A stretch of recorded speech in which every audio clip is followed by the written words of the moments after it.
আমি এই করে আমি তোমরা কি করছো? আমার জীবনটা ধ্বংস করে দিয়েছে ভাই। আমার মেয়ের বিয়ারই করে দিলাম না, নাহলে আমার ফাঁসি তো বাইরে দিয়েছে।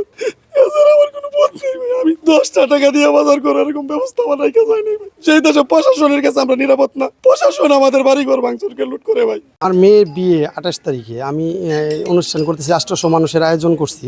হঠাৎ করে কে বা কাটা রাতের আনুমানিক 12টা থেকে মানে 11টা 11:30 পর থেকে 12টার ভিতরে আর কি। আমরা 3 ভাইয়ের মাঝে 3টা ভাই, আমরা একজনও বাসায় নাই। আমার বাসায় ছিল আমার মা, আমার বোন, আমার ছোট ভাইয়ের ওয়াইফ, আমার আরেক বোন, এই 4 জন মানুষ বাসায় ছিল। তো আমি এই মেয়েটা বিয়ে দিতেছি।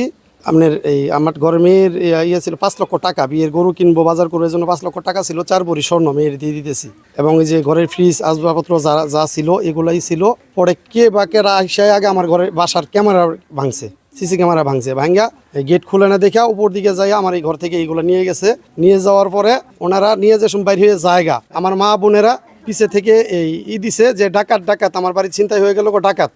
এলাকার জনগণ বা এলাকার ছোট ভাই বাদাররা করে ধইরা ওনাদের মারধর করছে। মারধর করার পরে বলতেছে ওনারা প্রশাসন। কিন্তু এই প্রশাসন আগে পরিচয় দিলে কি ভাই আমার এই ক্ষতিটা হইতো ভাই? আমি একদম গরিব ঘরের একটা ছেলে ভাই, আমার বাবা পাঁচশো কাম করে গেছে ভাই।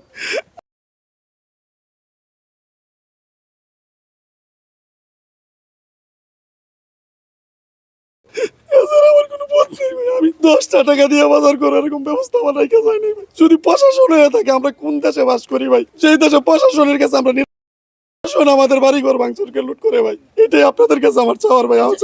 না ভাই, আমি ভাই এই মাদক জীবন আমি দেখি নেই ভাই। মাদক কারে কয়? যদি কোনো লোক, এলাকার কোনো লোক বলতে পারে এই ছেলেটা একটা সিগারেট খাইছে আমি দেখছি, তাহলে আপনারা যে শাস্তি নেবেন মতো নিব ভাই। 3 ভাইয়ের মাঝে 1 ভাই বাড়ি ছিলাম না, 3টা ভাইয়ের মাঝে 1টা ভাই বাড়ি ছিলাম না। মনতেছে আমরা ছোট ভাই। মার পেটের 10 ভাই থাকলে 10 ভাই 10 রকম থাকে। 10 ভাই